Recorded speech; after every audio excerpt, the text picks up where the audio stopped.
الزام جو تھا حضرت یوسف علیہ السلام پہ لگایا جا رہا تھا، ان کو مجرم ٹھہرایا جا رہا تھا، تو وہاں پر ایک بچے نے گواہی دی، وَشَهِدَ شَاهِدٌ مِّنْ أَهْلِهَا، انہی گھر والوں میں سے ایک بچہ جو گود میں دودھ پیتا بچہ تھا، اس نے گواہی دی حضرت یوسف علیہ السلام کی پاک دامنی کی۔ اسی طرح بخاری و مسلم کی ایک روایت ہے، بنی اسرائیل میں ایک بزرگ تھے جن کا نام تھا جریج۔ یہ بالکل الگ آبادی سے ہو کر اپنی کچی سی جھونپڑی میں اللہ کی عبادت میں مشغول رہتے تھے۔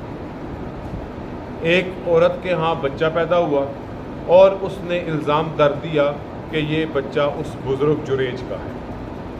سارے بستی والے اکٹھے ہوئے اور انہوں نے ان کی جو جھونپڑی تھی اس کو ڈھا دیا، اور طرح طرح کا کلام، طرح طرح کی باتیں، طرح طرح کے الزامات ان کے متعلق گفتگو شروع ہو گئی، حتیٰ کہ حضرت جریج رحمہ اللہ تعالیٰ نے کیا کیا، انہوں نے وہ بیٹا جو جس کے متعلق کہا جا رہا تھا اور عورت کا دعویٰ تھا کہ یہ ان کا ہے، اور جس کی بنیاد پر ان کو طرح طرح کا کلام سننے کو ملا، انہوں نے اس کے پیٹ پہ ہاتھ رکھا تو وہ بچہ بول اٹھا کہ میں ان کا نہیں بلکہ فلاں چرواہے کا بیٹا۔ یہ مسلم و بخاری کی روایت ہے۔ اسی طرح ایک واقعہ ملتا ہے اصحاب الاخدود کے حوالے سے کہ نبی علیہ السلام سے 70 سال پہلے ایک بادشاہ نے، جو لوگ اللہ پر ایمان لے آئے، اللہ کی توحید کا جو اقرار کیا اور اس کا پرچار کیا، تو اس نے بڑی بڑی خندقیں کھود کے فیصلہ کیا کہ ان کو آگ میں پھینک دیا جائے۔ جب ان کو آگ میں پھینکا جا رہا تھا تو ایک چھوٹے بچے، شیر خواب بچے کی ماں کو آگ میں بھی پھینکا جا رہا تھا کہ میں ان کا نہیں بلکہ فلاں چرواہے کا بیٹا۔ یہ مسلم و بخاری کی روایت ہے۔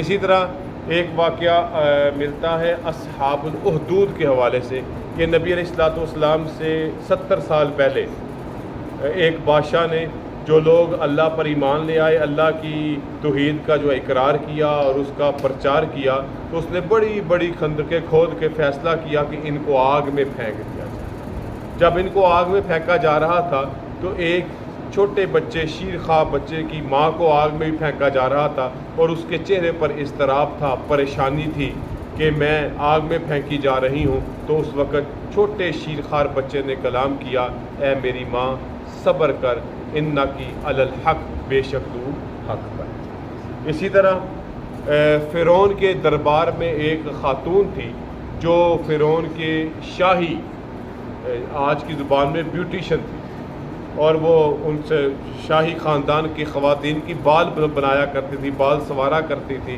کنگھی کیا کرتی، جس کو مشاطہ کہتے ہیں۔ تو وہ ایمان لا چکی تھی حضرت موسیٰ علیہ السلام پر، لیکن ایمان کا اظہار نہیں کیا تھا۔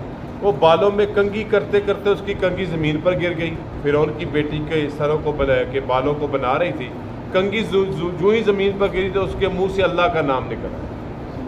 تو بیٹی نے یہ بات اپنے ابا جی کو بتائی فرعون کہ ہماری جو مشاطہ ہے، ہماری جو بال سنوارنے والی بنانے والی خاتون ہے، وہ تو موسیٰ علیہ السلام کے رب پر ایمان لے آئی۔ تو کیا کیا گیا، فرعون نے ایک بڑی سی جو ہے نا وہ تیار کیا، ایک بڑا سا وہ دیگچہ سا بڑا سا اختیار کیا، اور اس میں جو ہے نا اس خاندان والوں کو جلا دیا، حتیٰ کہ جب اس کے شیر خوار بچے کو اس میں دیگ میں پھینکا گیا جلانے کے لیے، تو ماں بڑی مضطرب ہوئی، بڑی پریشان ہوئی کہ میرا شیر خوار چھوٹا سا بچہ جس کا کوئی قصور بھی نہیں، اس کو بھی اس آگ کا ایندھن بنایا جا رہا ہے۔ تو بچہ وہاں سے پکار اٹھا، اماں جی آپ کو جو آگ نظر آ رہی ہے وہ آگ نہیں ہے، وہ دراصل ہمارے لیے تو وہ پھول ہے اور بڑی وہ راحت کی جگہ ہے۔ یہ بھی ایک چھوٹا بچہ جو بول پڑا۔ اسی طرح بنی اسرائیل میں ایک واقعہ ہے جس کو بھی نبی علیہ السلام نے بیان کیا، اور مسلم میں روایت موجود ہے کہ جس وقت ایک ماں بازار میں بیٹھی اپنے بچے کو دودھ پلا رہی تھی، وہاں سے ایک عورت گزری جس کو لوگ مار رہے تھے، اس کے ساتھ جو ہے وہ ظلم کیا جا رہا تھا، مار پیٹ رہے تھے۔ تو جب ماں نے اس عورت کی یہ حالت دیکھی تو کہا، اور اپنے بچے کے حوالے سے دعا کی، اے اللہ تو میرے بچے کو اس طرح کا ذلیل نہ کرنا۔ بچے نے دودھ چھوڑا اور پکار اٹھا، اے اللہ مجھے تو اس جیسا ہی کر۔ تھوڑی دیر بعد وہاں پر بڑی زبردست قسم کی سواری جاہ و جلال ایک شخص گزرا جو بڑا مال اور مرتبہ اور اثر و رسوخ والا تھا، بہترین کپڑے بہترین سواری پہ گزرا۔ تو ماں نے کہا میرے بچے کو اس طرح کا کر دے، تو اس بچے نے پھر شیر خواری کی حالت میں یہ کہا کہ اللہ تو مجھے اس میں سے نہ کر۔ پہلی خاتون پر جھوٹا الزام تھا اور وہ نیک خاتون تھی، دوسرا شخص بدکار تھا لیکن اس کے پاس مال و دولت تھی۔ تو یہ چند واقعات ہیں جو بچپن میں بچے جب کہ قدرت نہیں رکھتے بولنے کے، اللہ نے ان سے بلوایا۔ لیکن حضرت عیسیٰ علیہ السلام کا بولنا اور باقیوں کے بولنے میں فرق ہے۔ حضرت عیسیٰ علیہ السلام صرف اس مرتبہ نہیں بولے، وہ بچپن ہی سے حکمت کی باتیں کیا کرتے، یعنی آپ کہہ سکتے ہیں کہ حکمت کا کلام بچپن سے ہی، کہ جب بچے جس عمر میں عموماً نہیں بولتے، یہ حضرت عیسیٰ علیہ السلام کی پہچان تھا۔ جب کہ باقی بچے بولے تو ایک ایک مرتبہ بولے، لیکن حضرت عیسیٰ علیہ السلام عموماً اس طرح کا کلام لوگوں سے کیا کرتے تھے، کیونکہ یہ نبی حضرت عیسیٰ علیہ السلام کی خصوصیت ہے۔ اب یہاں پہ ایک لفظ آیا کہلم، کہ یہ ادیر عمر میں بھی بولیں گے۔ حضرت عیسیٰ علیہ السلام کو آسمانوں کی طرف اٹھایا گیا جب ان کی عمر 33 سال، اور کہل کی عمر بالاتفاق 40 سال کی عمر سے شروع ہوتی ہے۔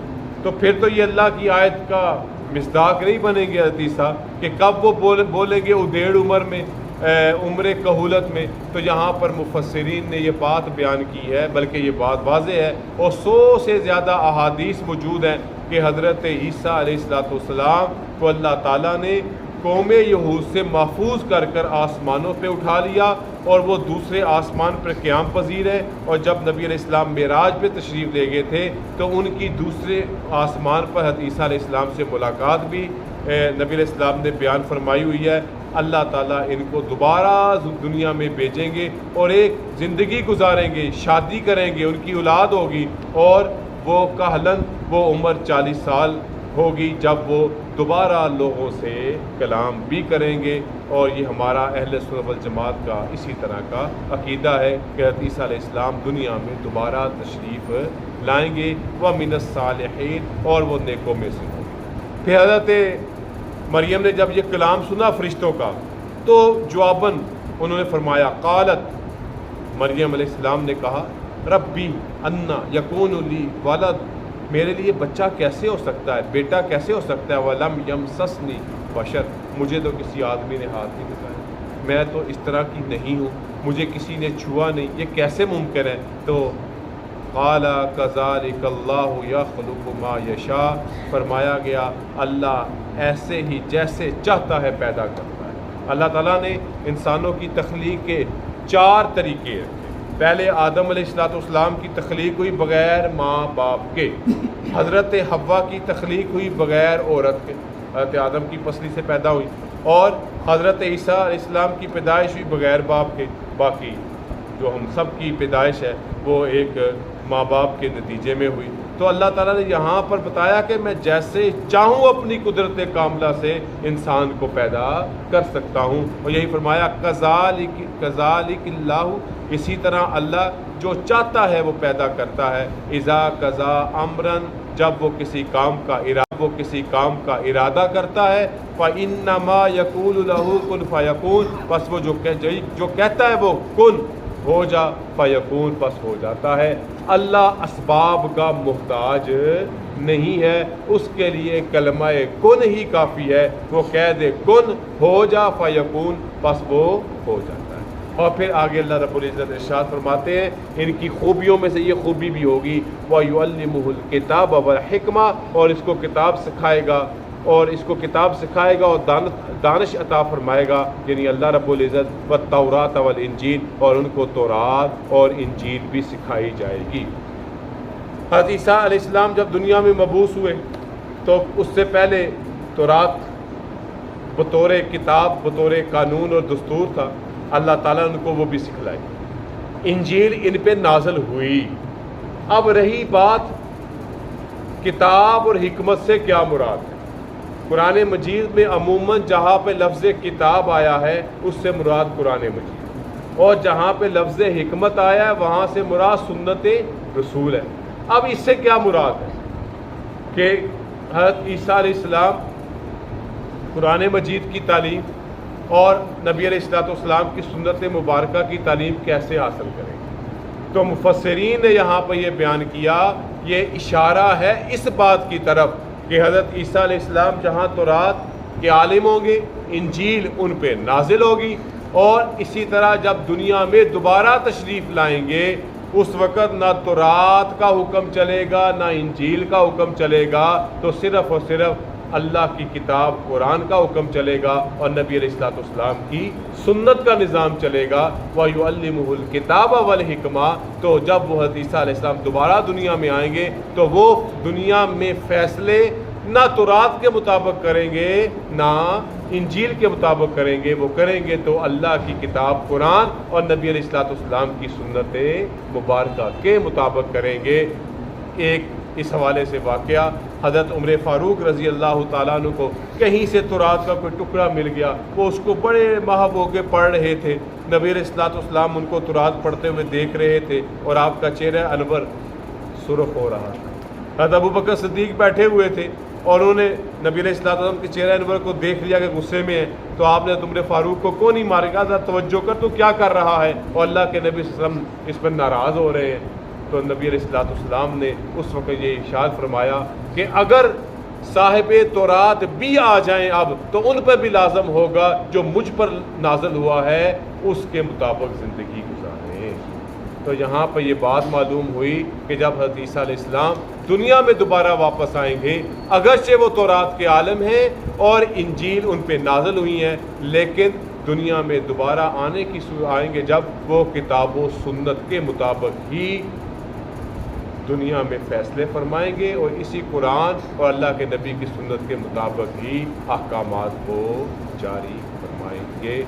سلسلہ حضرت عیسیٰ علیہ السلام کا جاری ہے۔ اللہ تعالیٰ صحت اور زندگی سلامتی عطا فرمائے۔ انشاءاللہ آئندہ درس قرآن میں مزید وضاحت۔ وآخر دعوانا الحمدللہ رب العالمین، الحمدللہ رب العالمین والصلاة والسلام علی رسولہ الکریم۔ ربنا آتنا فی الدنیا حسنۃ وفی الآخرۃ حسنۃ وقنا عذاب النار۔ ربنا اغفر لنا وارحمنا وانت مولانا فانصرنا على القوم الكافرين۔ اللهم انا نسألك العفو والعافية في الدين والدنيا والآخرة، وصلى الله تعالى على خير خلقه محمد وعلى آله وصحبه برحمتك يا